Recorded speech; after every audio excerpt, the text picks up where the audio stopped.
welcome to the first ever episode of When Gaming Podcast. When we play games, we talk games.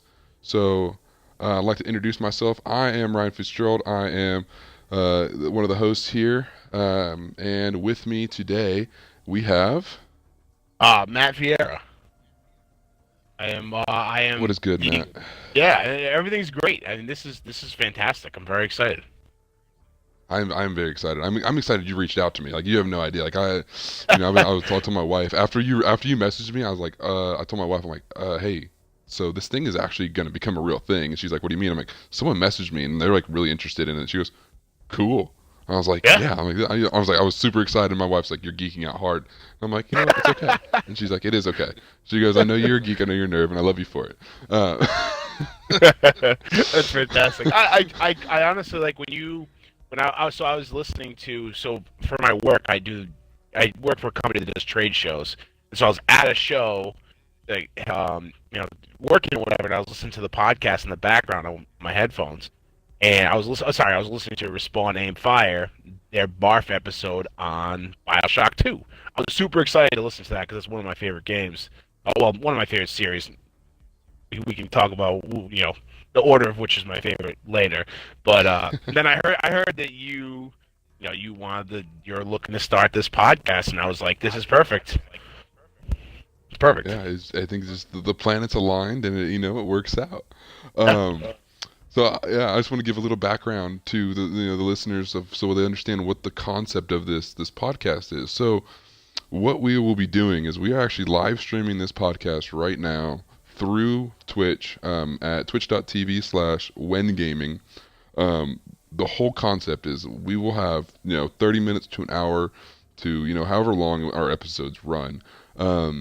And we're just going to sit here. We're going to play a game. The game may be the same game every day or every time we do it. It might be different. It might be something weird that we just find, or maybe something that someone suggests. I don't know. But we're going to play it. We're going to stream it, and we're going to talk about what we're playing, kind of games. The whole idea was when you play games, you talk games, and I do it with my buddies on a day-to-day basis. So why not make it a podcast? And so the whole idea too is once we're done with the podcast part, we're going to sit here, we're going to stream, we're going to play around on a variety of different games, and we're going to have fun with it. And the whole point is to have a community behind us playing with us. So we're going to kind of get into it. Let's just ask the quick question. You want to just jump into some hot pursuit and just mess around while we chat? Yeah, let's do it. Let's do it. let's So do it. I'm so curious. Yeah, I'm so curious about Hot Pursuit. I played like a really quick match um, earlier, just right before we hopped on, and I was just explaining to you before we started recording that it's basically Blackout, but just a lot louder. There's just police cars and there's sirens. It's like not a battle royale game that I'm used to. Usually I'm like hearts pumping. It's quiet. You're sneaking around. For this, it's not the case. All right, this will be interesting. So, I have not yet played this. And so just for any audio listeners, we are playing Call of Duty Black Ops 4, and we're jumping into the Blackout version of Hot Pursuit, which again, I have no idea what it is. I'm not a huge Blackout fan, but let's just give it a shot.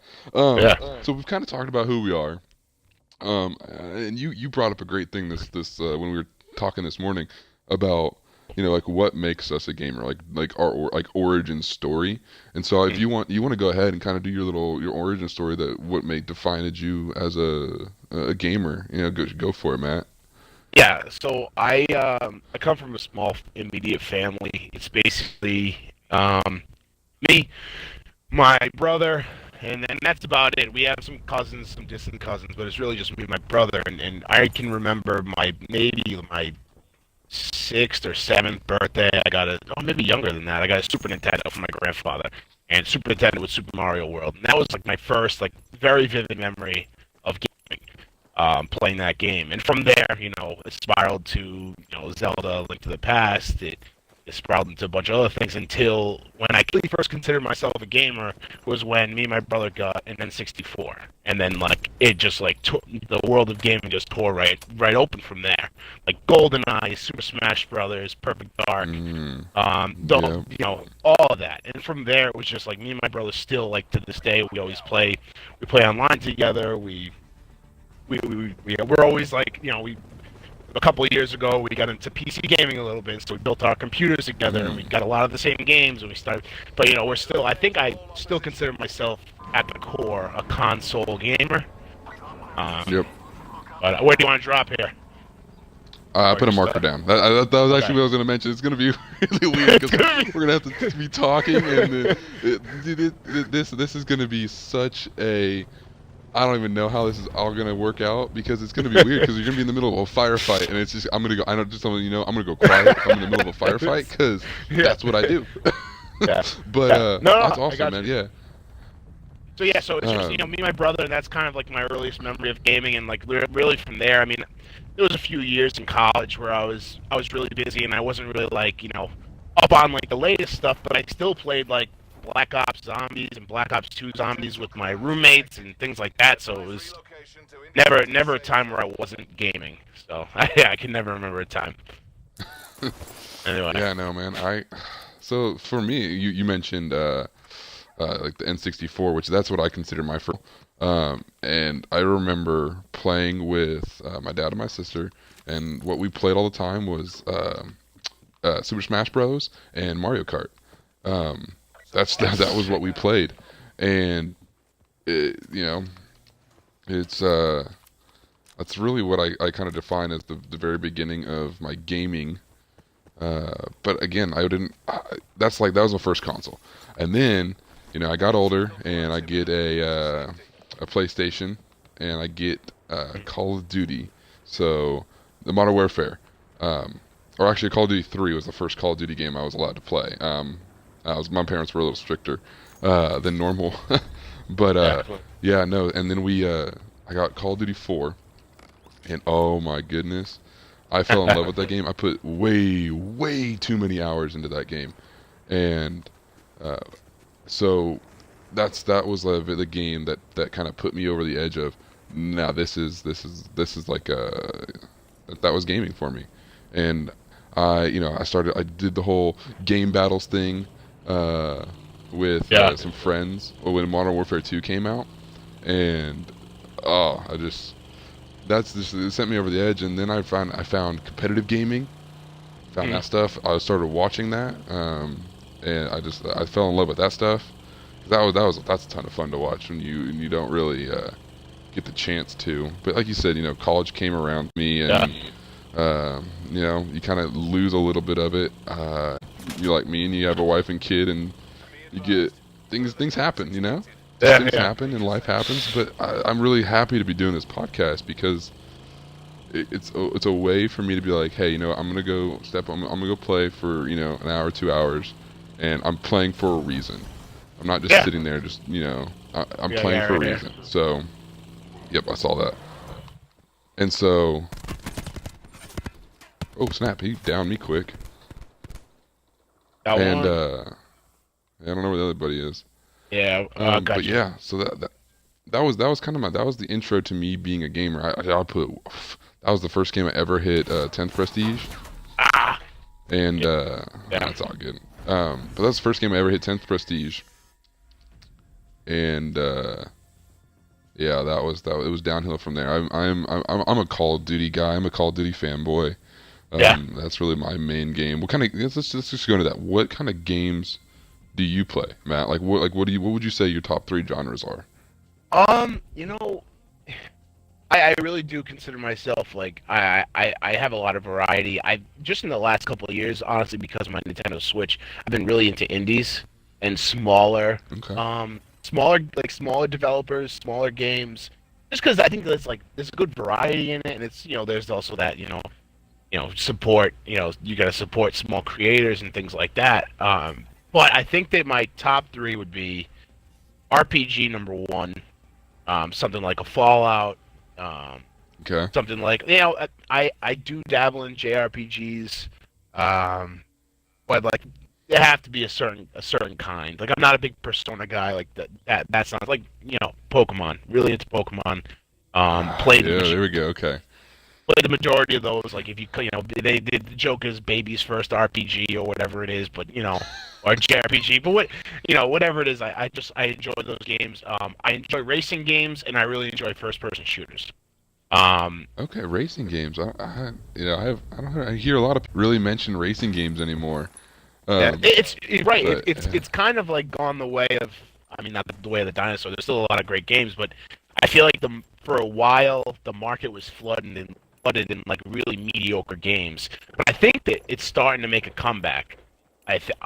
Personally, that's what I think. I mean, I just think like the graphics are at a place where like these games look absolutely beautiful. Like you can't like I don't know like Forza Horizon 4. I've been playing on my Xbox One X. It's just like I mean, it's like you could walk into a room with someone playing that, and you could mistake it for like an actual race. As long as like the HUD is not on the yeah, screen, you could definitely mistake it for an actual car for sure. yeah, I've heard great things about that game. I'm not a big racing. I used to like the Need for Speed games. Mm. But funny enough, my wife's not a big gamer, and I tried to get her into gaming, and so she was like, we were at GameStop, and she's like, what should I get? I'm like, let's just do something simple. Let's just get you let's just go with a racing game. So we actually got what was it, Forza Horizon 3, Yeah, I think, which I think that's what it was, the and one that had like the Hot Wheels cars. I think so. Yeah, I think they added Hot Wheels Yeah, cars yeah. near the end. Yes. But she loved it, and she was like, "This is a lot of fun." But she goes, "I'm just not good at it." And I said, "Well, you got to just keep playing." I'm like, "That's it." Yeah. And so, yeah, that's really my dabble in racing games lately. But I'm glad you said. So just also so listeners know, Matt and I don't know each other. Yeah, So not at all. no joke. He just not at all. He just messaged me. What was it? I think. I don't even remember when Friday, I exactly it think. was. But you messaged me Friday. That might sound about right. But yeah, he just messaged me and said, "Hey man, I heard you on Respawn Aim Fire, and you want to do a podcast. So do I." And so here we are, like 3 days later. Look, and so yeah, so we don't know anything about each other, which I find actually quite entertaining in a way, Yeah, and I think it'll totally. make for a very interesting podcast. But I'm glad you said Pokemon because I love Pokemon. I actually Awesome. consider that another one of my games that kind of defined me Yeah. as a gamer because I was so young when those games came out, and Yeah. So actually, yeah. feeding off the fact that we don't know each other, when were you born? Like, what age range were you playing like Red and Blue? I assume right, you like Red and Blue is what you're talking about. Let's see. Yep, red and blue. Game Boy, just the Game Boy. What was that? That wasn't even a Game Boy Color. That's just a Game Boy. Yeah, just Game Boy. I was Um, playing a Pocket, I think, a red Pocket, a Game Boy Pocket. Yeah. I'm trying to think of what color mine was. I can't remember what color mine was. Uh, I can't remember. Honestly, I don't remember what age I was. Let's just put it this way: I couldn't read when I was playing it. Okay. All right. Yeah, I yeah. had my mom had to. This is so I actually I credit Pokemon a little bit to teaching me how to read, um, Yeah. because I didn't know how to read, and so my mom had to read. Got annoyed with me and was like, "Okay, no, you're gonna learn to read because I'm tired of reading the game to you." So that's how old I am. I'm 25, uh, but Okay. yeah, I can't really. I don't remember when I actually played Pokemon Red and Blue. So trying I to think. was, I guess, I That's a guess tough not question. what 95, 96, right? Was when Red and Blue came out. I'm trying to remember, or maybe it was 97, 98. Anyway, I I was believe in I was in so. fifth 98, or 98. 98. I was in fifth or sixth grade, or maybe spend both years. That's when I was playing my majority of Red and Blue. I can remember like it really was a phenomenon. Oh, we got a guy over here, next building over. Okay. Really, it was a phenomenon. Sorry, to our northeast. It took over my whole You're good. school. Like I can remember like nobody knew what a Game Boy was. Then all of a sudden like Game Boys were banned. From our Oh school. yeah. Oh yeah. No, I do remember. What was it? That was Found Game the guy. Boy. Game Boy Color. No, maybe The guy it must have running been in here. elementary school. It must have been in elementary school because Nice, nice, nice. uh, we we tried to do the whole cable link trading. You know what I'm Oh talking yeah. about? Oh yeah. Did you ever do that at all? Because Yes. I only had But one friend in elementary school that did that, and it was sucked because it was so much fun. I remember we used to do at during school, like when we were in class, we weren't allowed to have our Game Boys, obviously, and then even though we tried, and then we would do all day. We would talk about proposals for trades. That's all it was. All day it was Proposals for and trade. oh my, like I'm Brian, I'm telling you, like I used to go up to one guy, and like honestly, it's probably what got me into like so deep into fantasy football right now. But like I talk about trades all the time in fantasy, and that's what we used to do with Pokemon. Like I would go up to my buddy, one of my friends, Ryan, and I'd be like, "Hey Ryan, like I got this Moltres, I'm gonna trade you or this guy." And then I already knew my buddy Joe needed the guy I was getting from Ryan, and that three-way. It just was it was chaotic. And then Awesome. at lunchtime, we used to sit down at the table, and a bunch of us had trading cables and battling cables, the same thing. But we used to sit there and battle each other, sitting at the lunch table, and we used to like it was like basically like speed dating. We would sit in one spot, and then after we like battled, we'd move one spot over and rotate on the table, so we'd play all play each other. I mean that was, and so to piggyback on your last story, you learning like a little bit of how to read from there. I just came back from a couple of months ago around Christmas. Me and my girlfriend went on vacation in the Caribbean. And there was a guy down there, Frank. Frank, if you're listening, we follow each other now on social media and stuff. Frank learned English from playing Pokemon Red and Blue, or I think he was playing Blue. Ah. But he learned a lot of English. Like he would sit there with a dictionary and learn a lot of his English via Pokemon, which is like the most like amazing thing. And I wrote into Tim Geddes at Kind of Funny Games. I don't know if he read it or not, but that seemed like right up his alley because I know he's a big Pokemon guy and like the good of games, like what games can do that are good. And like for this guy to learn how to read, and like he works at a predominantly like English speaking resort down in the Caribbean, and like he attributes a lot of his early English to the video games, and specifically Pokemon. But yeah, Pokemon was huge. That's awesome. It was massive. That's awesome. I'll go around the right. Yep. So that's cool. So I you answered the question. I'll answer it. There's two. I'm down. Damn.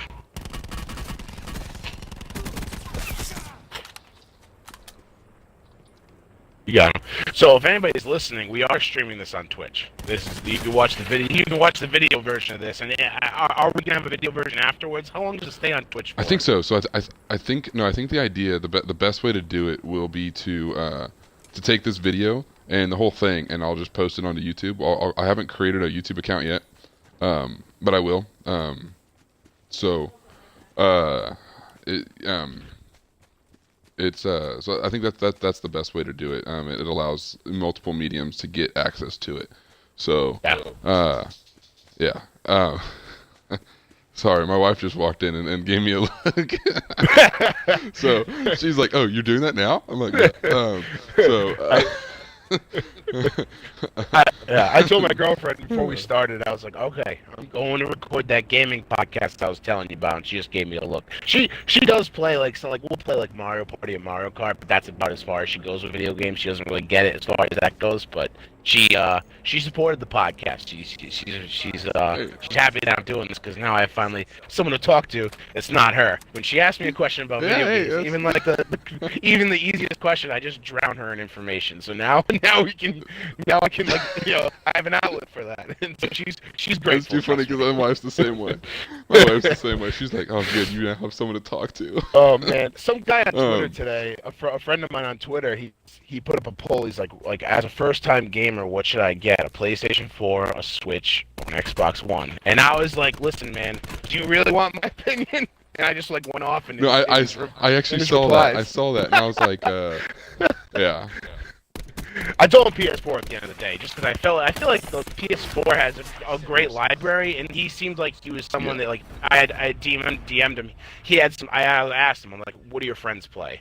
And he's like, most of them have Xbox. So I'm like, well, that's the route you got to go because this couch co-op is here or there. It's not it's not as abundant as it once was. So if you want to be playing with friends, you're gonna want to go with the console that your friends have. Which is unfortunate. There should be crossplay, but it's what it is.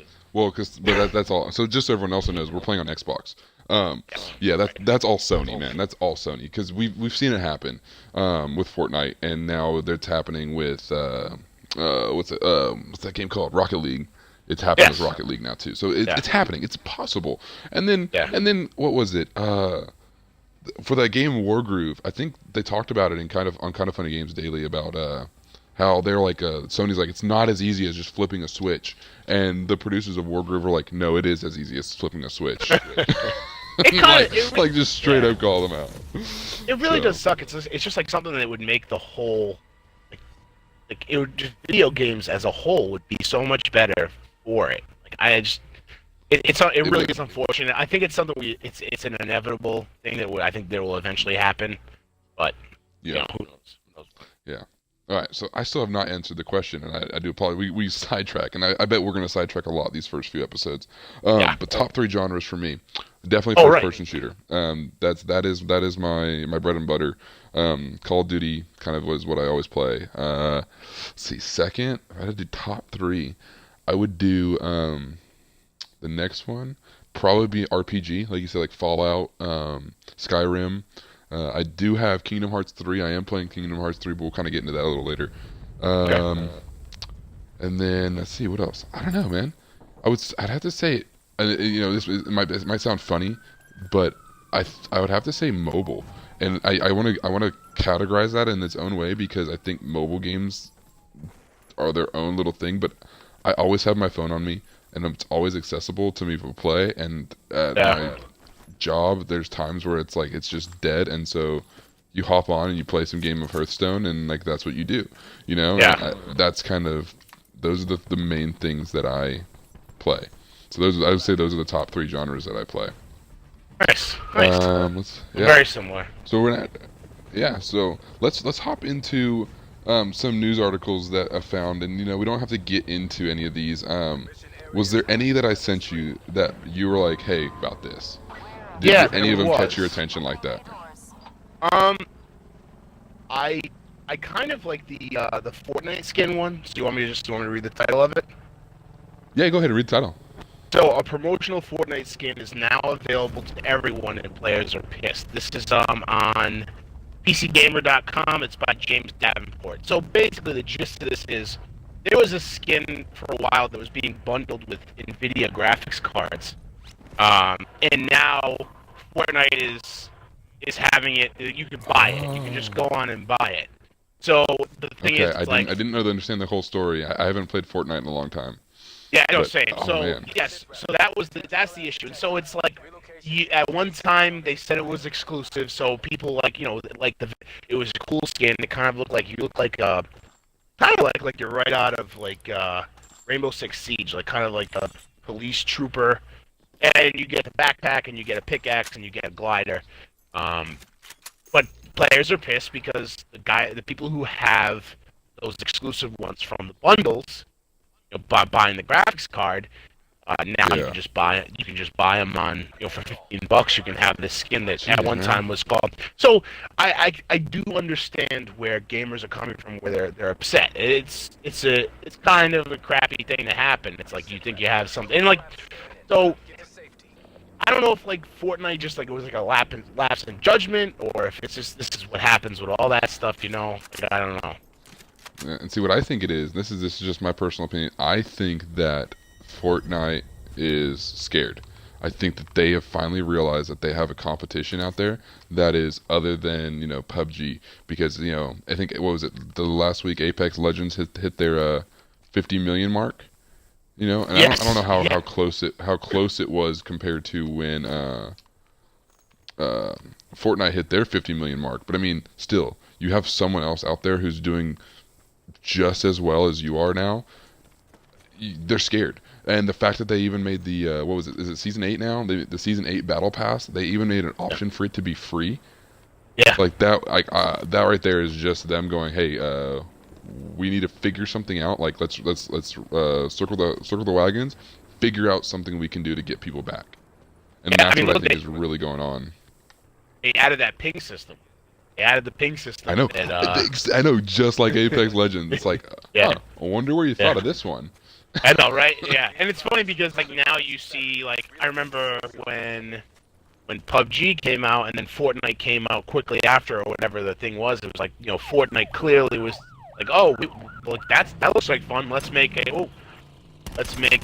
battle royale as well. That guy just came in hot Yeah. and left as You fast did. as he King came. came in real hot. Oh, I got some hits. I got some hits on him. Nice. Yeah, Yeah, so I think yeah, that's yeah. why I added Okay. that's actually why I added that onto the list of articles, and I was like, this one's interesting to me because I know that that Fortnite's scared, and I'm trying to tell some of my buddies, and I'm like, you guys understand that they're trying to figure out what to do, and Yeah. this is their options. They gave away a free battle pass, and now they're giving away these skins that they're exclusives, and I didn't know the whole story behind it. Um, because I just don't really follow Fortnite news. I just kind of saw it and I'm like, hey, I see what this really is, and it's Yeah. them going, hey, we need to figure something out, guys. Um, so Yeah. I thought that was interesting, and learning the whole story, which I'm glad that you I'm glad that you read it all. Yeah. But still, I'm just like, man, they really. Well, you guys really gotta figure your stuff out, man. I don't Yeah. know. It's It just it strange. is. Yeah. It's too bad that like Uh, if I was a fan of Fortnite and I felt like um I felt like I got slighted by this. I wouldn't be happy. Like if I had bought this skin from a bundle and then all of a sudden it goes on sale, I would be like, oh, that's kind of that's like it. The skin was hot for a while, and they're like, okay, well we can make some quick headlines and money if we get it back in the game, which is yeah. unfortunate. It seems like a cash grab, and like you said, it seems like they're trying to stay afloat. Which I don't think, like in the grand scheme of things, I think there'll always be Fortnite players. I just think the game is like Oh yeah. it really is a phenomenon, and Apex Oh my Legends is goodness, hot it right is. now. Apex Legends is hot right now. Yeah. I love Apex Legends. I've been playing it a crap ton of it. But things like this, they can't like lose their, I guess, their morals about it. I don't know a better way to say it, but they can't like they should stay like Yeah. release more exclusive skins, like make it interesting ways for us to grind out and get them. And if people that really like skins, they're gonna do the grind. They're gonna spend time in the game and get those skins, and rather than just put out a $15 skin that was supposed to be exclusive. And, I don't, Yeah, I didn't. And again, to do something like that and be like, hey, you know what? We're actually going to, you know, take a skin that made it exclusive. We wanted this to be special for people, and then be like, haha, and now everyone who made it special, it's not special anymore. Like, oh, what? Like, Yeah. I'd be pissed. Yeah, absolutely. It's like when you go and when you go buy anything that like a deluxe edition of a game that comes with anything. It doesn't matter what it is, if it's cosmetic or if it's actually game changing. And then they're like, oh yeah, and then everyone gets this, or everyone gets this map. You're like, why did I spend my money? Yeah, I'd be upset. You know? I'd be very upset. Yeah, totally, totally. So yeah, again, that's Fortnite. I think they're struggling. I think they're scared. That's just personal opinion. I'm not in the gaming industry at all. I'm just a consumer. But knowing how some businesses do run, I think they're just scared. They're trying to figure out how to combat Yeah, this Apex Legends. Which, granted, yeah. it's definitely a threat. Oh yeah, for sure. So I mean, it's tough. Like when you're the king, you want to remain king. Your shareholders want you to remain king. There's no doubt about it.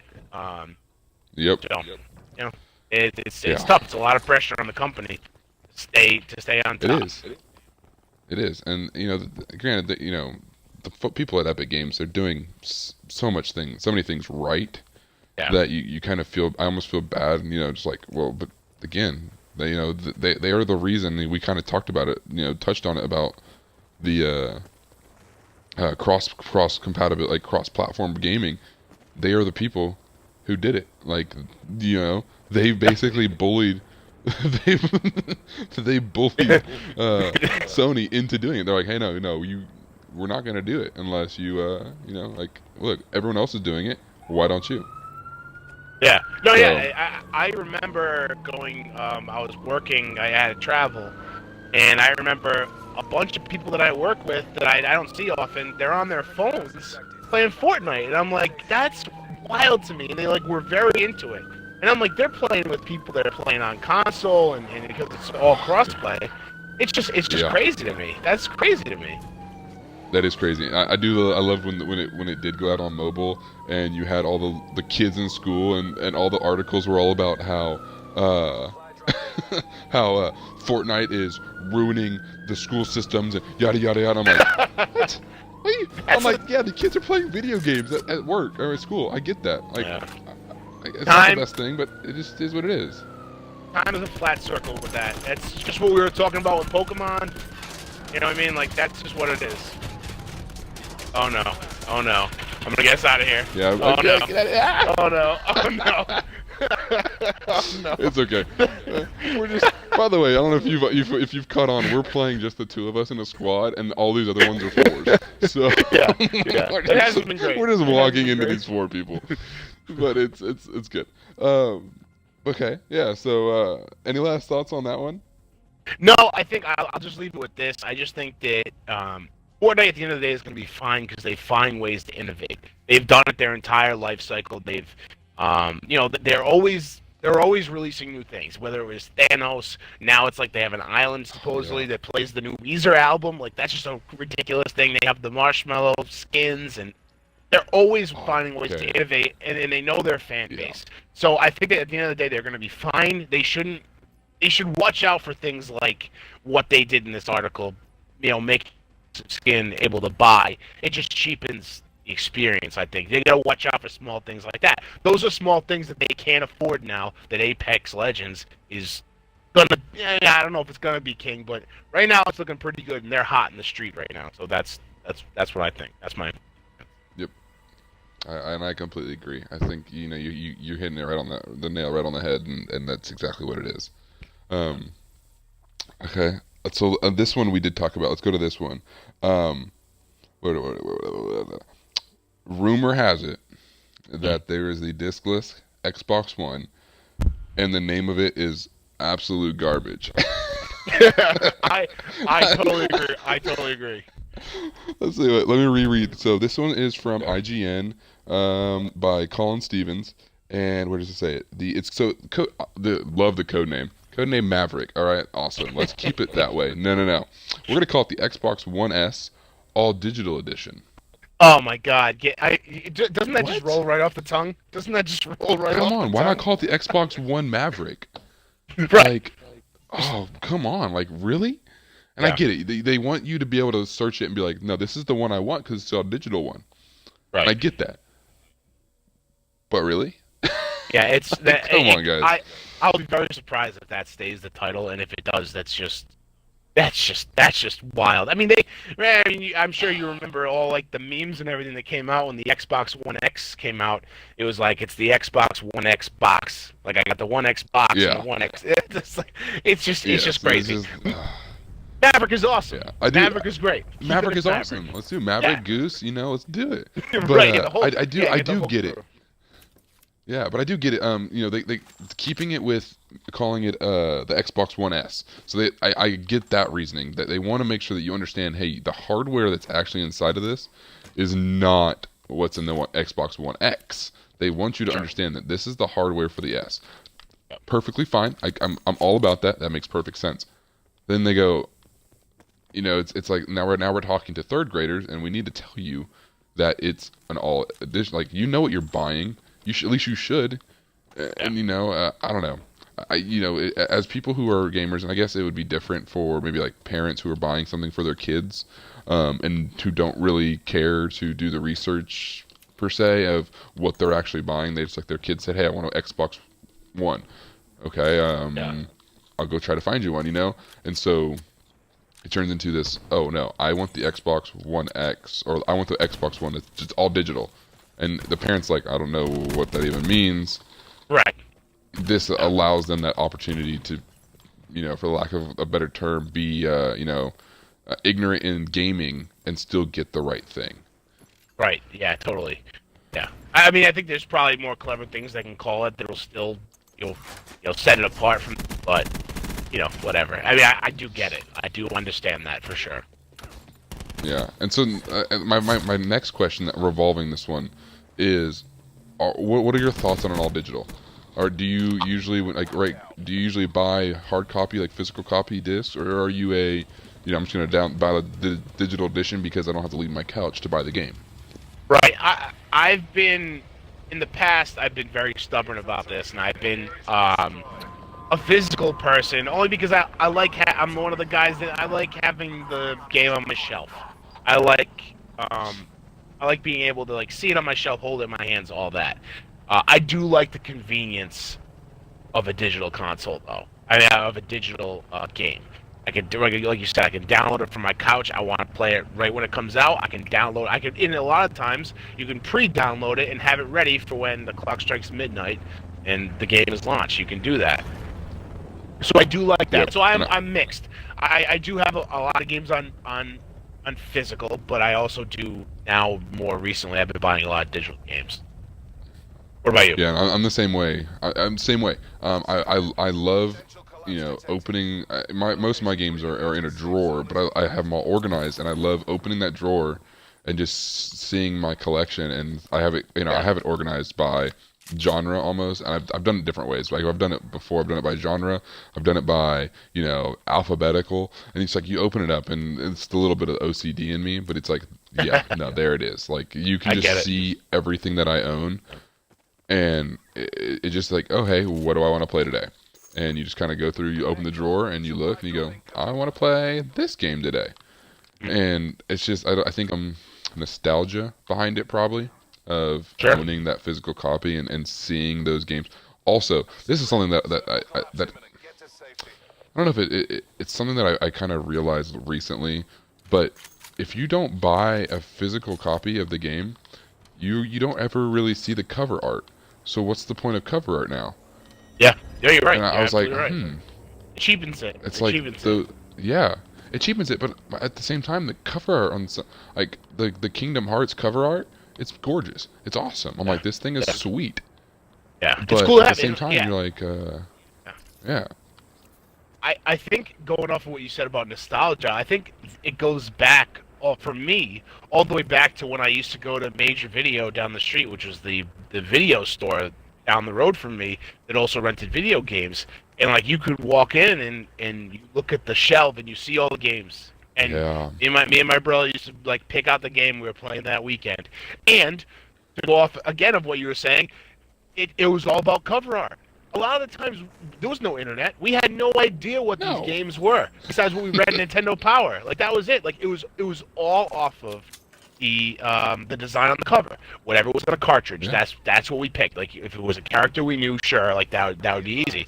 But a lot of times it wasn't. So you go off of that. And I just, like, remember picking, like, having that option. And, like, that's where I am with movies, too. I have a lot of physical media movies, because I have a shelf up in my office, and I just like, if I'm in the mood to watch a movie, I like going up there and physically scrolling through my movies. Netflix is a great technological advancement when it comes to entertainment, but it is frustrating when I'm trying to find something to watch and I'm just inundated with tiny little squares of the cover art of these movies, and like I don't know where to go, and there's so much that I'm just like overwhelmed. So I like being able to hold it in my hand, look at it. I know what I have. I know what I'm like interested in. So, and I have it organized with my OCD. I have it organized by alphabetical order and by genre. So it's I know where everything is. Yeah. Yeah. My dad has a ton of DVDs, like tons, just way too many.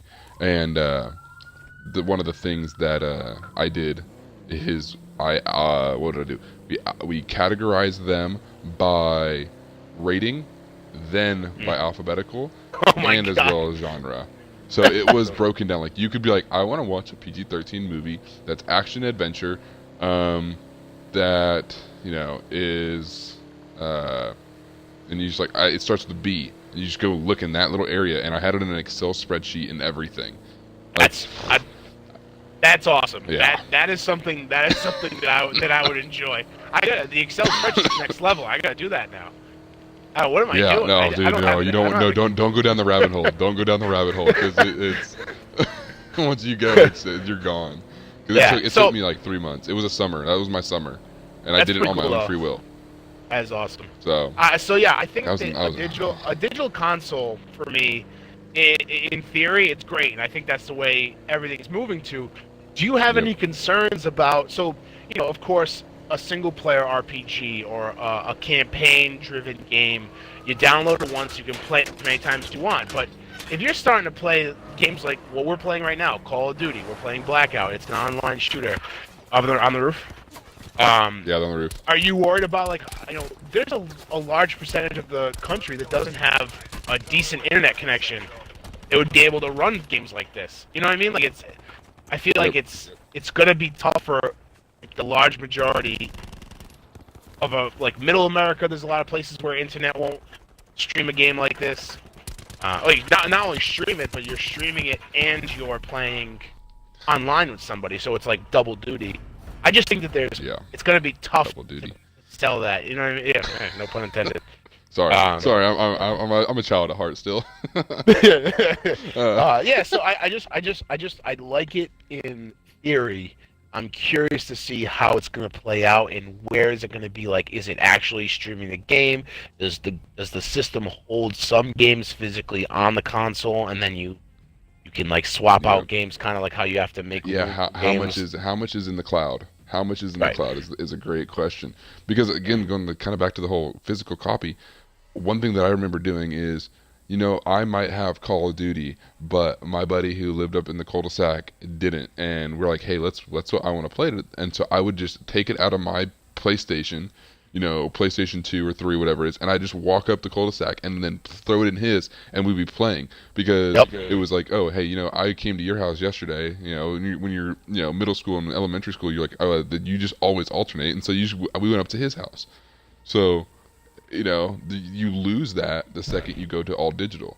You can't, how do you share that information unless you've got an external hard drive, and now you're carrying around, this external hard drive everywhere you go. Yeah, we've already kind of lost that, though, if you really look at it. I mean, sure, I can bring my disc over to my friend's house. Yeah, we have. But we're gonna sit there for, I don't know, a half hour waiting for it to download and for it to all the patches, and you know what I mean. Like, it's not as easy as when I used to bring GoldenEye over to a friend's house and pop the cartridge in, start it up, and start playing. It's totally different. It is, and it's in a way, it's almost sad. It just kind of sucks. Yeah. You're like, man, you can't go back to that nostalgic little feeling. I think it all just goes back to the nostalgic way of playing. And yeah, I'm all for it. I'm all for the all digital. I'm all for this whole, I think what they're calling the xCloud for, Microsoft's streaming video game service. I think it's an awesome idea. I think it's great. But you lose some nostalgia, and I guess these companies have to just weigh that of how much is nostalgia worth to us. And again, not in the industry, don't know I can't answer that question. It'd be interesting to see those doors. Yeah, and I think game companies, publishers are looking to scratch the nostalgia itch in other ways. Let's remaster Final Fantasy VII at Nintendo. Yep, I was about to say that.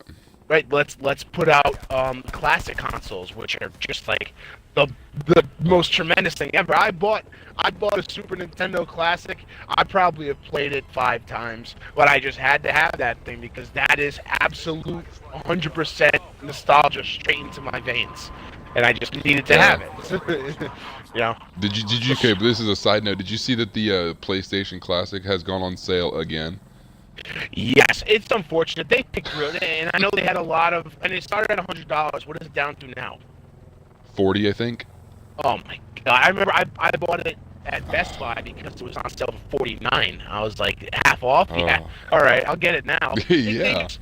I think they had a lot of issues with the rights and everything for some of the games, but also there was a lot of really good first-party PlayStation games that they could have picked. That I think they missed on it. I really just think they missed on it. I do too. Yeah. Yeah, I don't know. It missed. I have it. I played it a few times. Um, I actually like the Destruction Derby game they have on there. I don't even know the actual title of it. I just remember going to my cousin's house and I played that a bunch. Um, Yeah, but so other than that, I mean, it's trying to think unfortunate. of. I can't really remember any PlayStation One games that I played. To be honest with you, Oh, I'm and Ape trying to Escape. think. Ape Escape should have been on there. It's a huge miss. I Oh, love Ape Ape. Escape. Oh Yeah. my goodness, I remember Ape Escape from the PSP. Yes. Oh, Yep. It was on PSP. yes. That was a great port. Great game. Or actually, I don't even know if that was a port. Was it a or port? if I was don't like even a- know. I think it was. I don't know. I have to look it up, but I don't remember if it was a port or if it was a new game. But it was a great iteration of Ape Escape, that PSP version. It sounds fun. I remember like Spyro and Crash and Ape Escape, because Ape Escape reminded me of Spyro a lot. The first Spyro where you had to find the dragons and release them. In Ape Escape, you're just like in Mario, you're collecting stars. In Ape Escape, you're catching monkeys. It was just a lot of cool, really fun. Yep. So yeah. No, I really enjoyed that game. That was a throwback. I haven't thought about that game in forever. Goodness. So that could have been a game they put on So- there, and that's unfortunate. They Yeah. just missed on it. Yeah, and Ah. just kind of sadly is what it is in that case. But Yeah. if they had an idea and it just didn't work out exactly like they wanted it to. So No. Like nostalgia will be fed to us, I think. Whether or not the future is all digital or not, or, whether it's digital or not, I think we'll still get that. I'm excited to see like what this S-Class console is going to be all about, and honestly, what the price point is, because that's exactly what I was going to ask you. How much do you think it's going to cost? How much do you? So I know they're estimating somewhere in the $200 to $300 range. I would really like to see it come in under 200. For it I to would be too. for it to be game changing, literally, it would have to come in under $200 for like, oh, this is like, not only is this the cheaper version to go, but it's also like you can have. I got him for one hit.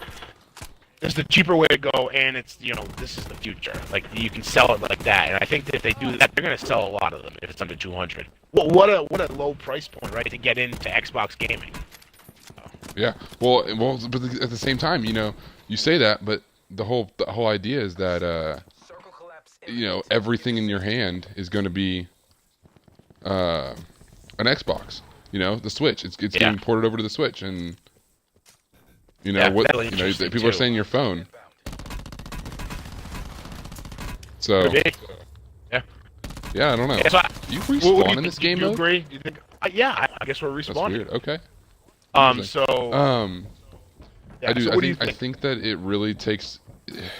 It's going to take something be affordable enough to where you're going to get those people who have always been on the fence about getting an Xbox, like pure Xbox.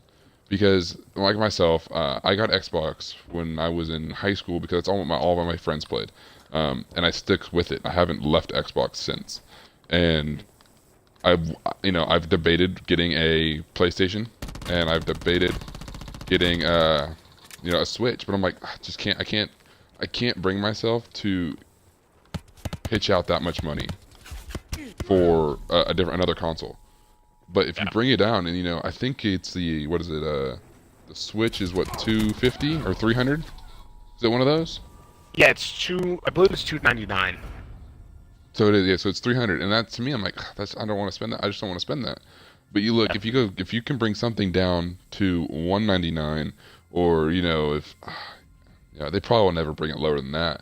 But if you can get it to that price point, you're gonna get those people who are on the fence who, hey, yeah, I've got a PlayStation or I have a Switch, and I there's okay, right now Xbox is kind of lacking with the exclusives, which is the sucky part, and it's hard to get people, it's hard to convince someone to come to Xbox because the the library just isn't diverse enough for them to be like, yeah, that's enough for me. We don't have a God of War over here. We don't have a Spider-Man right now. Granted, we're with Microsoft, obtaining a lot of these different developers. I think that in the future and with whatever the next console is, not this, whatever the next gen console is. We're going to have a lot of exclusives on Xbox that'll re-entice people to make that switch.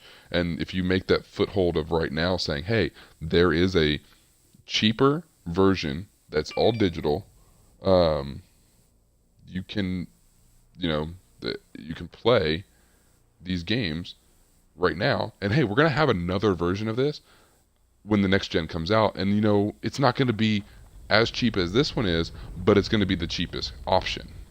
Yeah. Because you don't have to have all that hardware. Yeah. And like you can also entice people, this $199 console will play some of the new games that are coming on the new system. Because with streaming, you have that option.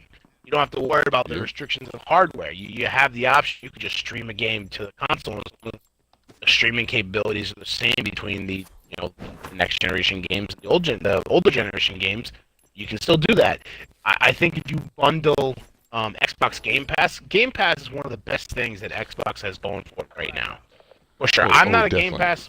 Yeah, I'm not a Game Pass member myself, but I've actually sold people on getting Xboxes because of Game Pass. I'm like, here's the Netflix, kind of like Netflix-like subscription service, and you can try out all these games. And to be honest, you were saying Xbox doesn't have a lot of great first-party games, but they have a lot of really good games on Games Pass. It's just like they're not, maybe they're not to the quality of like a God of War. Some of them.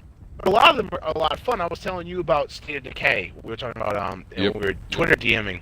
Like that type of game. If you're a zombie survival horror game type person, like that game that's for you. Like that is like core to that genre. Sea of Thieves has been like on and off. I played it a lot when it first came out, and then it kind of like lacked. But Games Pass would be big for a streaming console, definitely. Because then you sell people on, you buy it, $199, you get 3 months of Game Pass or whatever they decide to give you, and then you start like, you get hooked on it, and maybe they subscribe, and then that's how you bolster your subscriptions for sure. Yeah, well, and too. So just Microsoft as a whole, they do this. So I recently bought a Xbox Elite controller because my other one was going out, and not knowing I was going to get anything fancy with it, I actually got a 14-day free trial, whatever it is, for Game Pass, and I'm like, that's enough to get to where I might actually put the money down for it, whatever it is. I think the first month is free, and then after that I think is $10 or something like that, and I'm like, yeah, I believe it's 10. They've enticed me enough to where I'm like, I might do it. Why not? Yeah, that's right. Exactly. So that's what you need to get people saying. You need why not? We'll try it. There's a lot of value here, for people like that. So yeah, I totally agree. Absolutely. Yeah. So I don't know. Digital future might not be terrible. Might not be bad. We'll see. The technology is going to follow with it, though, right? We can't have a laggy mess of a box come out. You know what I mean? Especially when somewhere has halfway decent internet, and then it's not working there. Then it's definitely not going to work in places where they have less than ideal internet. Yeah. So I think you're exactly right. They're gonna have to match the technology with what's available, and vice versa. They're gonna have to make sure that what they make available is capable to do everything that we want. There's much smarter people than I figuring that out. So, I'm sure it's in capable hands. They've got it. Hopefully, they've got it figured out.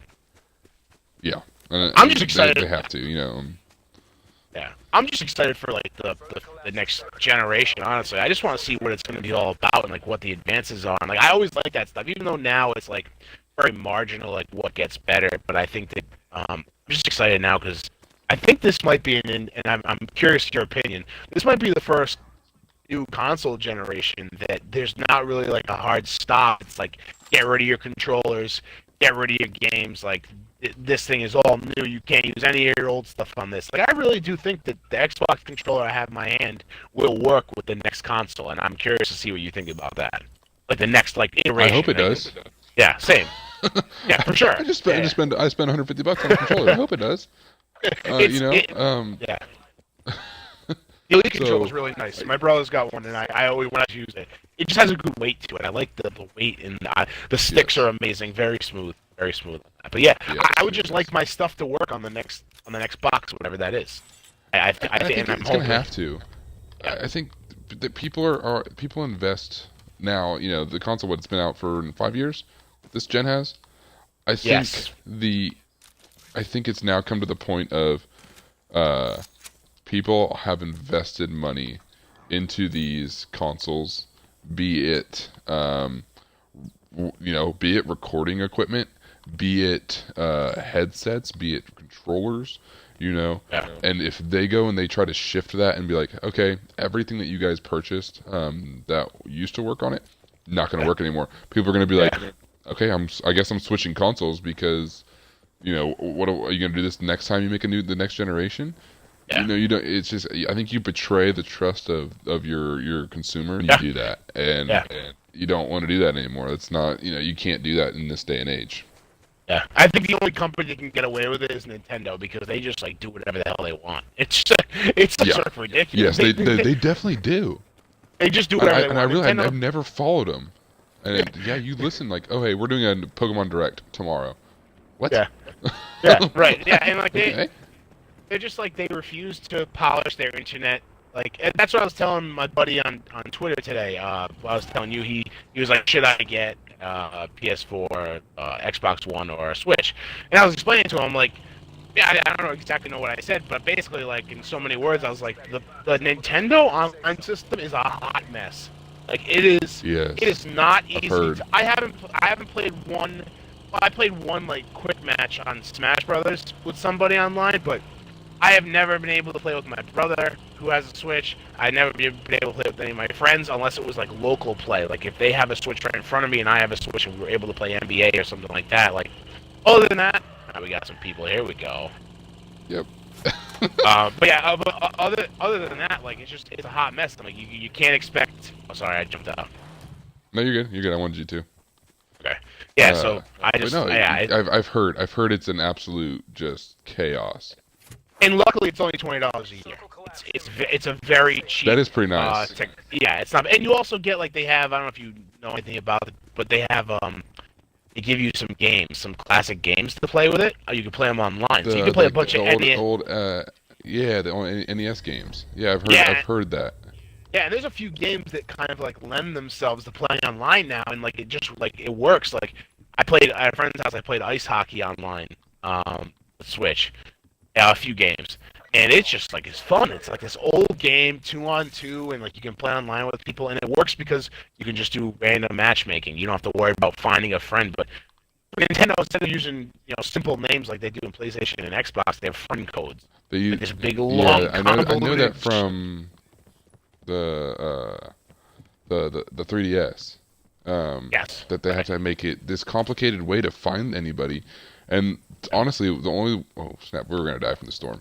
The only way that I've ever found anybody or like made friends in that game or on my 3DS is you go on Google and you say, hey, I'm looking for friends for this game, and just posting your code on some random website like a Reddit almost. Yeah. Yep. Because it's just how it is. Like you're just like, it doesn't really matter because you don't really know each other's names. You don't really care. You're just trading with people. Yeah. So Yeah.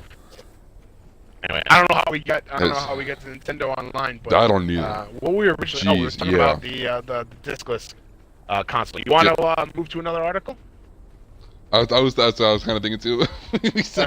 we No, I mean, talked. you- I had a something feeling we were else going to talk about that one because Yeah. we were chatting about it earlier today. So I definitely knew we were going to talk a good amount about that one. But yeah, let's see. Let's see what else we got on here. I'm down. I'm about to die, so you're good. I'm barely staying alive. Oh man, I have no more. Let's see. Okay, so let's do one more. Let's do let's see. I'm trying to look.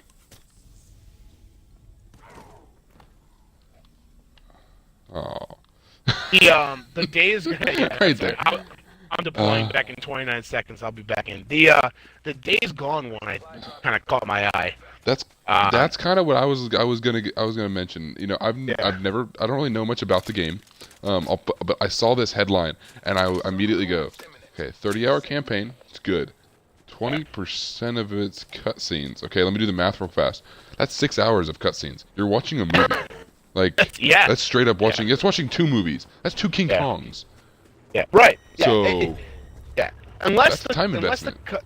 unless the cutscenes are, like remarkable, it's gonna be tough to sit through. Like I think even for me, like as a person who likes RPGs and likes the single player experience, I think it's a hard sell for even me to want to sit through that much cutscene. Unless it's it has to be compelling stuff, and I have to really feel for the characters for it to work for me. That's just my opinion on it. And I'm a big zombie guy too, so this game is kind of like right up. Right, this is the motorcycle guy game. That's what I thought. Yeah, it's the motorcycle guy. Right. So it's going to be a zombie survival game. I'm into that for sure. That's a lot of cutscene. It definitely doesn't. I mean, still, even at 24 hours of playable campaign, that's a decent. That's decent. It's not as long as I'd like it to be, but it's not super short.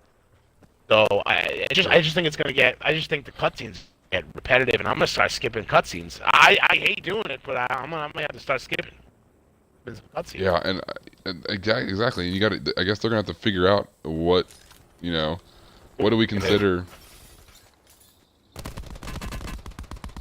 Ah! He took me out. There were two. Was there multiples? Yeah, he took me where I went down. Okay. He's right there.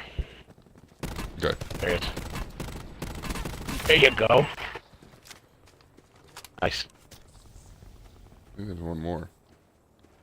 Thought I saw something else. I also think the jury is still out on whether Days Gone is going to be.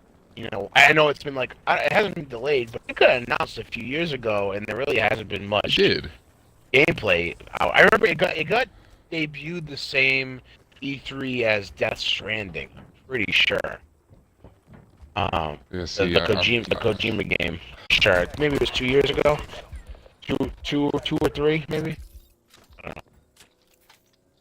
I'm not sure actually when it was released or announced, but I've heard quite a bit about it. But that's it. I don't know anything. All I know is that it's a game where you are riding a bike, basically. Like that, and it's zombies. Yeah. That's all I know about it. And I'm like, okay. And then you sit there and you go, okay, 30-hour campaign, sweet. That's cool. Wait, 20%? Come on. Like, really? I was like, oh my goodness. So and then I guess like that was an interesting one. Yeah, for there to be that many cutscenes, I guess the game might not be as open world as I guess I thought it was going to be, and I don't really know much about it, but it seems very linear, right? I mean, for a game to have that many cutscenes, I don't think you can. You can't have it. You can't have it be open world with that many cutscenes. There's too much going on. Right? Yeah. That means. I don't know. It has to be very linear. I feel like I have to be, you're put on the rail, and you gotta go a certain way, and in order for that many cutscenes to work, or I don't know. Yeah, I don't either. Do you need a gun? I'm back. The monkey's back. I got a gun. Do you spawn with a gun? Yeah. One with the gun I went down with, which is pretty cool. Yeah, we got a ton of people. That's cool. Oh, we got people behind us. Cool concept. What the hell? Why is there? I don't know what that is. So there's a guy behind us. We're actually doing okay. We're doing really good this game. I don't actually know what the difference is still between this and regular Blackout. Is it just that it's loud? It's just that it's I think there's these vehicles. That's all I can think of is that there's these vehicles. So I'm not really sure. To be honest with you. Yeah. Knocked him. Oh, killed him. Nice. No, you killed him. I just shot his dead body. My bad, my friend. Hey, you gotta make sure double tap. You gotta make sure he's dead. Double tap. Hey, man, Zombieland. Rule double tap. Yeah. Always. But yeah, so I think that having that many cutscenes, that's too much. Oh no, we got hit. Damn, from where we came from, he's right in front of me. Damn. Down. Yeah, too many cutscenes. Oh, right here. I think. Dang it. Who knows? That's all right. Who knows? It might be this like theatrical masterpiece with all these cutscenes, and they may. I don't know if you played Red Dead Redemption or not, but I've heard that the cutscenes in that they flow so smoothly into gameplay that you really don't know you're in a cutscene. So I'm wondering if they're doing that. And again, how do you count for that? Yeah, I don't know. Right. Yeah, right. It has to be. That's. I mean, it's coming out this year, so they probably have a pretty good count on it. But you're right; it would be hard to get a count if it was something like that. If it wasn't just a traditional, you cut away from actual gameplay to a cutscene. Yeah. Who knows? It could come out when we're doing this podcast then, and then I could be coming on and be like, Ryan, I wish it was 50% cutscenes. These cutscenes are amazing. Yes. I wish it was the whole. I wish it was a visual novel. I wish it was just no gameplay at all. And who knows? Could be no gameplay. I just wanted to sit here, put the disc in, and watch a movie for 30 hours. Yeah. You know what? To kind of riff on this topic, do you have any games growing up or even now that you enjoy watching more watching than playing? You enjoy it watching it more than playing it. It's okay to say no. I actually don't even really have an answer for. I actually might have one. So I don't know if I can pick a game from my childhood or anything, but I think I might have mentioned it earlier that I've gotten into kind of esports, and I love watching Call of Duty esports. It's one of my favorite things to do is watching these pro players play a game that we're playing right now and watching them play on this caliber that is so much it's like going out to the park and playing basketball in the park, and then you watch the NBA, like you go to an NBA game.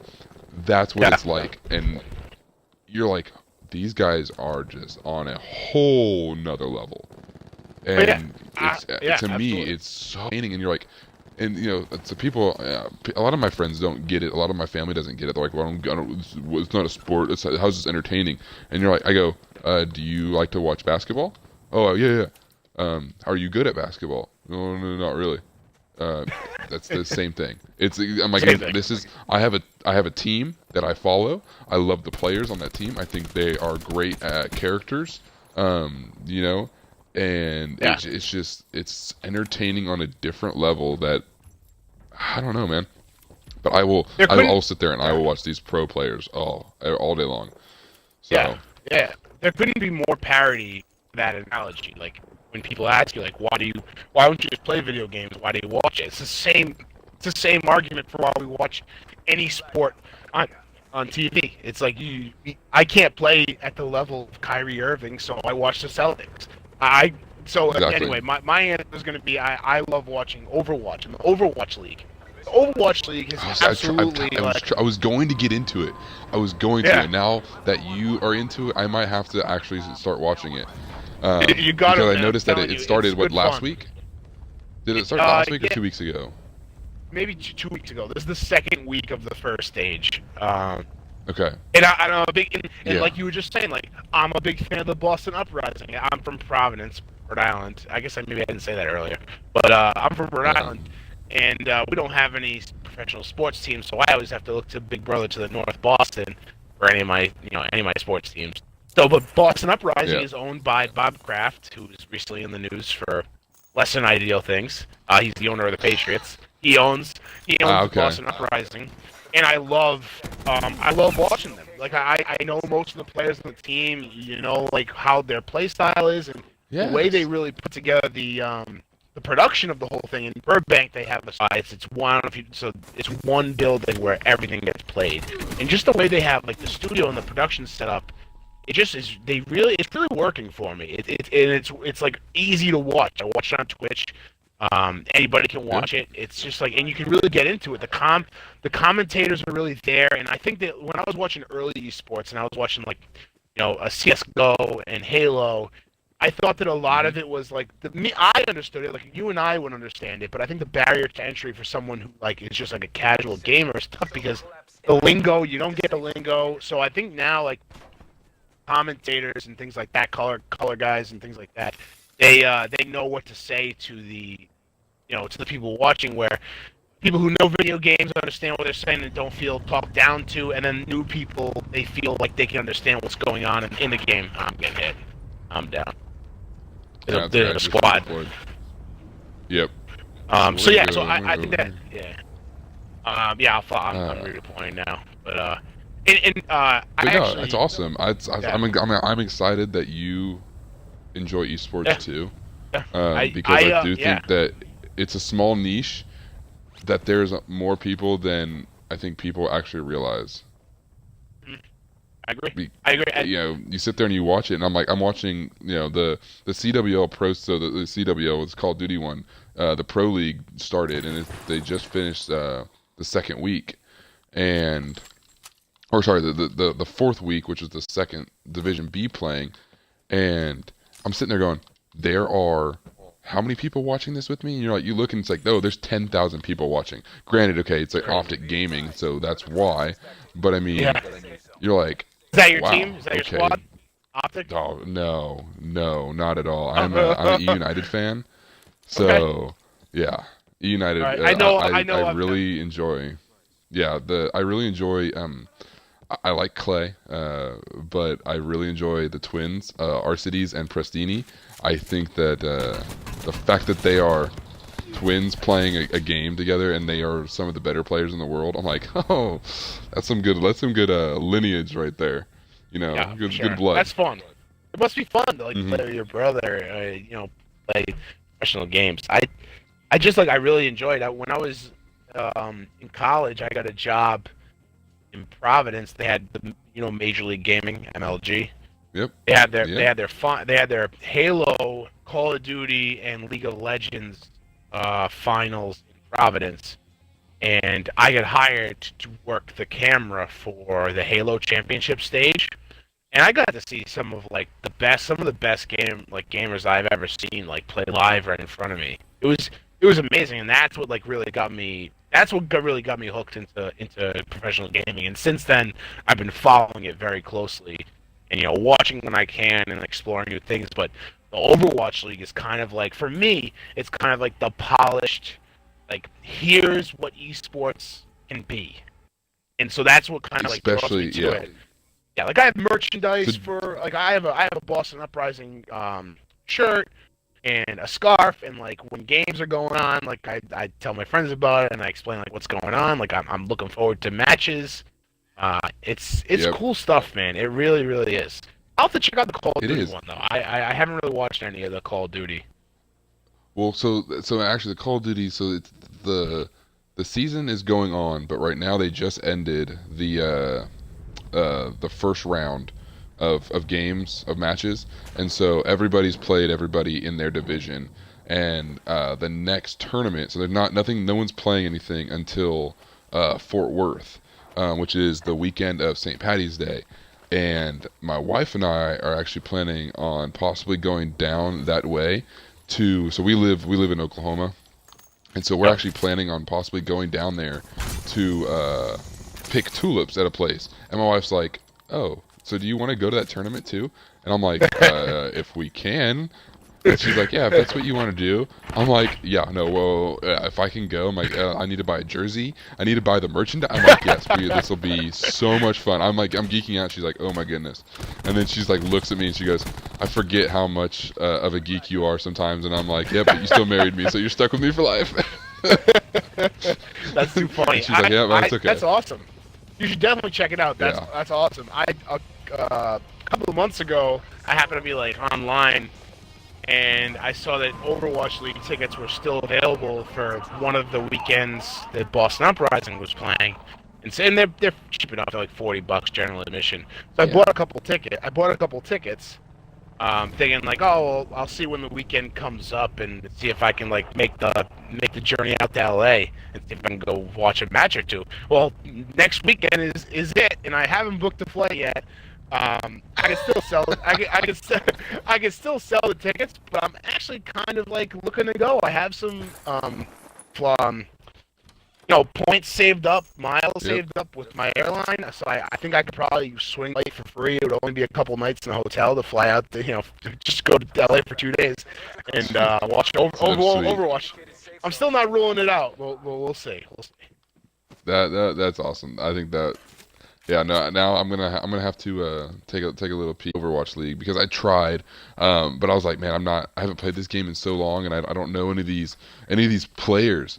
But I'm like, Yeah. I didn't know that when I started watching the Call of Duty one either. I'm like, I might as well just give it a shot. And now that Yeah. you actually watch it, I'm like, okay, now yeah, that's more of a reason. I'm like, okay, no, I need to watch this so that we can have these conversations because so something that I've noticed too, from other podcasts and something that kind of a reason I really am like excited about doing this is I feel like that's one of the niches that's missed, is esports podcasting because there is a Call of Duty esports podcast that's out there, but they rarely ever actually post anything, and it's kind of sad. And I'm like, there's so much to talk about, but yet you guys aren't really posting anything, and I'm like, man, that's just Yeah. kind of I would really like to listen to all this stuff, because there is Awesome.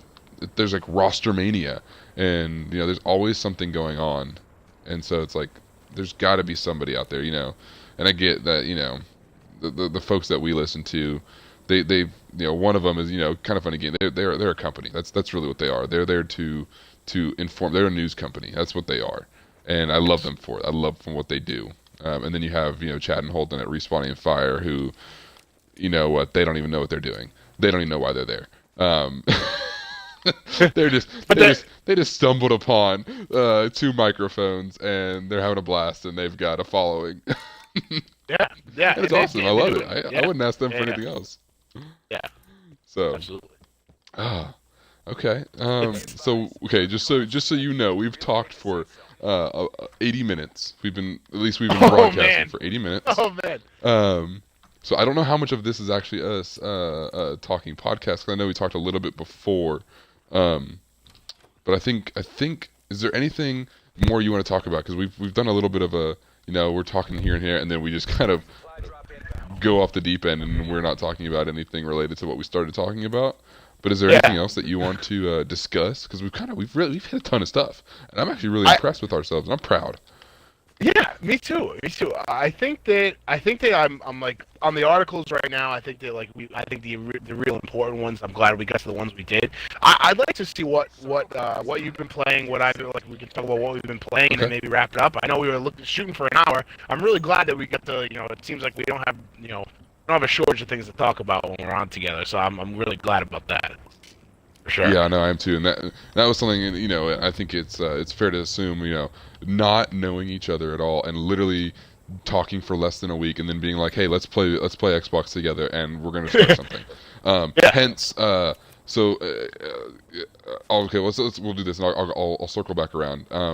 But so what I've been playing is I played Bioshock 2, and the reason I was doing that, I never played a Bioshock game before, and you said that this is one of your favorite franchises, so I'm actually interested to hear your kind of take on some of the stuff. But I never played a Bioshock game.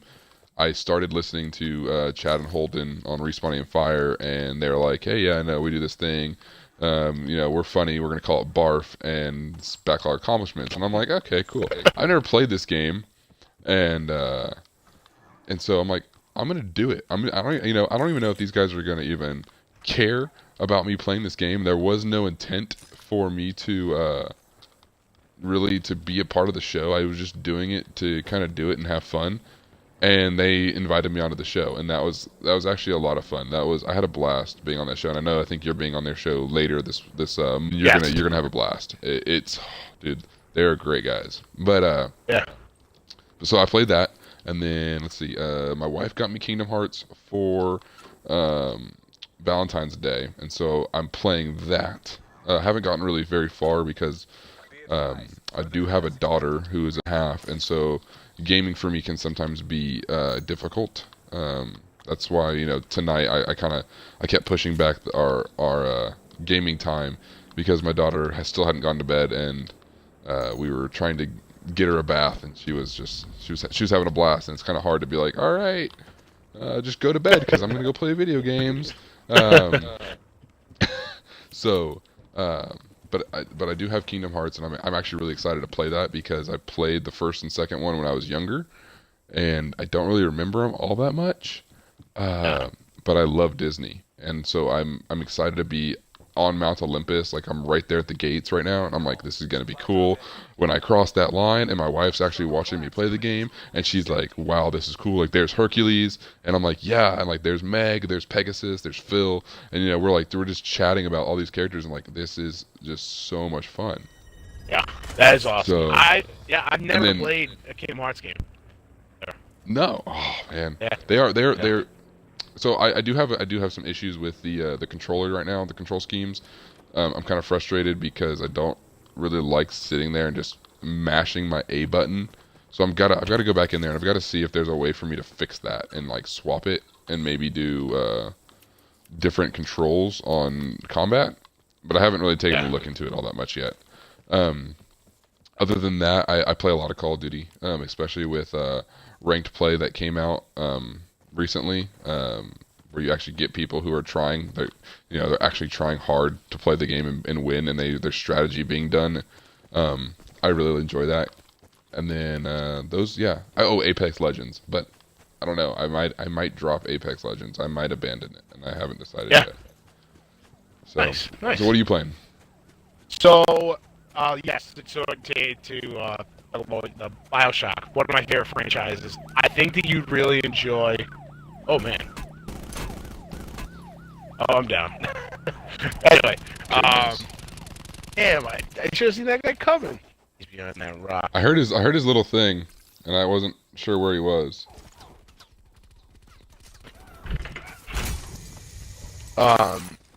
Anyway, BioShock. Love that franchise. I was so happy to hear you guys were playing BioShock 2. It's a great game. It's probably my third favorite. It probably goes Infinite and 1 and 2.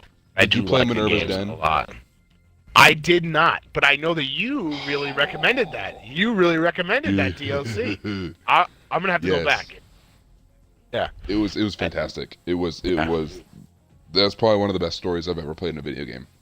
Yeah, well, maybe now I'm going to play. And now maybe that's going to be one of the games I'm going to be playing. Now I wonder because I have the remastered collection on do I have it on Xbox?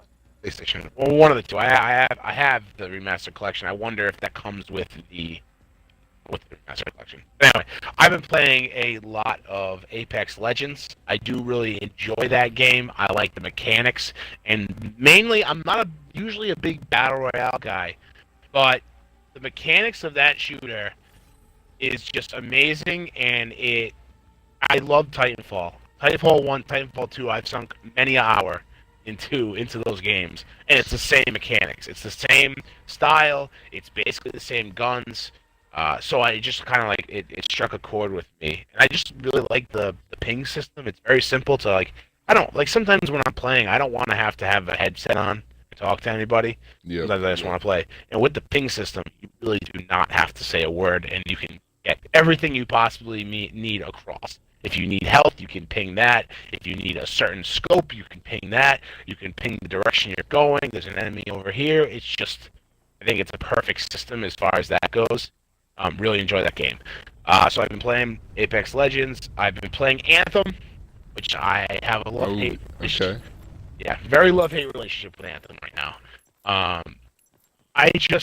Why? I don't know. Why? I'm curious because I have a buddy of mine who was trying to kind of not convince me, but he's like, hey, I don't have anyone playing the game.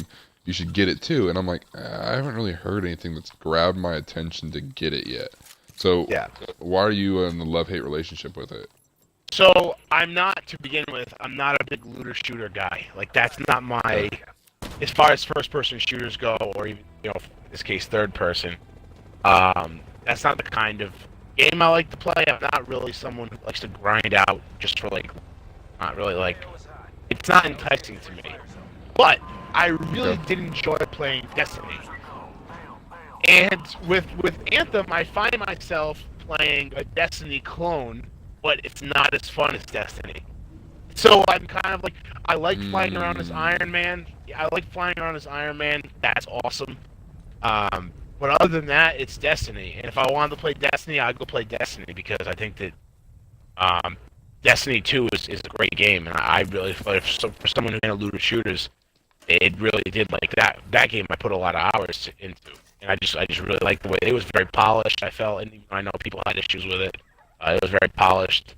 Um, Anthem, I know, is having all those issues with server issues. I haven't had those issues, so I can't really fault on that. It's been playing fine. I was excited for it to come out, and I played it the first couple days, and I haven't been back to it. Really, I played yesterday for 20 minutes just to see what was going on. But I don't know. Just love-hate relationship with it. Yeah, no. So have you? We'll kind of sidetrack a little bit, but have you heard about the whole it breaking the PlayStation 4s? Yes, that's not. No. That's not Oh great. goodness. Yeah, I saw Greg Miller posted it. He got his Yeah. PlayStation to work again. But yeah, that's not great, and that's not great publicity. And in No. this, in an era where games like Fallout 76 doesn't even though it's we got someone in the house. Even though Fallout 76 was fixed, I mean that game got torn apart by reviewers and by people playing the game, and with all the issues in it, it can really sink a game. So that I'm curious to see how it will be taken going forward. But yeah, so I am technically playing Anthem. Okay. So it's Apex, Anthem. I've been playing a little bit of Forza Horizon 4 here and there, and then I also went back and I 100%ed Spider-Man PS4, which was okay. great. So you have which multiple was- consoles. Yeah. I do, yes, yeah. So I have Okay. well, my PlayStation 4 I have is really my brother's. So Okay. but it's here, and he doesn't really use it. So that, sorry, not my brother's, my friend's. So that's here. My Xbox is mine, and I have a Switch. So I kind of have the three, the big three, and I can kind of almost play anything. And I just I usually choose to play on PlayStation. I mean on Xbox, but yeah, I do. I have Spider-Man obviously exclusive to PS4, so I had no choice but to play it there. But it was a good game. It's probably I put the most hours into that game in 2018 than any other game. I did 100% and platinum the game last year, but I just finished playing the DLC, all the DLCs. Okay. There's 3 of them, 4 of them, so I did all those. Great game, a lot of fun. So, yeah, I was playing that. Yeah, that was one of the things that I was using as a reason to go buy a PlayStation 4 was because I wanted that game. Yeah, I think So that when that game and God of PlayStation- War. Yes, God of War. I haven't beat God of War yet. I need to sell my backlog to finish. It's an amazing game. When PlayStation 4 drops in price and gets down to a reasonable level, even when maybe when the new console comes out and PS5 comes out, I mean, there's so many games that are great on the PS4, exclusive single player games that I do highly suggest. Spider-Man PS4 is way up there on that list, for sure. Yeah. Lots of fun. Yeah. Dropping back in. That's always good to hear. That's Yeah. Okay, very cool.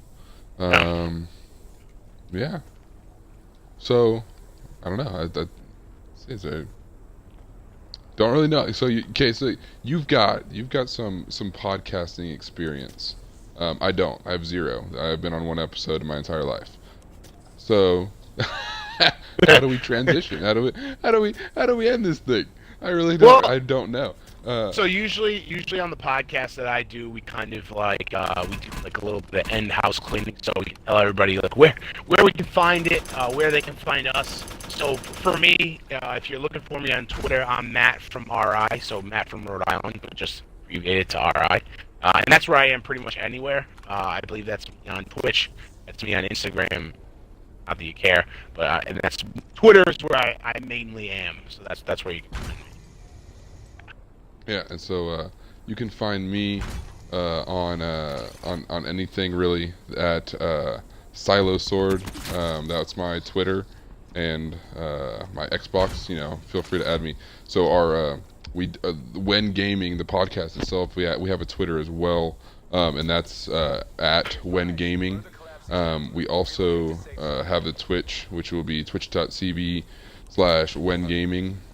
So that's where we'll actually be live streaming each episode before, and we'll be recording it live. And then the whole concept again is that we're going to sit here, we're going to record a podcast, and this one took an hour and a half. It could take this long, it could take less, And then once we're finished, whoever we do have who's actually watching us live, live stream the podcast, we'll play. Like that's the whole idea. And so, I'm excited about the future because once we get people, and it may not be whoever it may be, it's like, oh hey, you guys are playing Apex, which is what we should have been playing tonight. I don't know why we weren't playing it tonight. We should have been playing that tonight. And I do apologize because we played a battle royale the entire night. But sorry, I just lost my train of thought.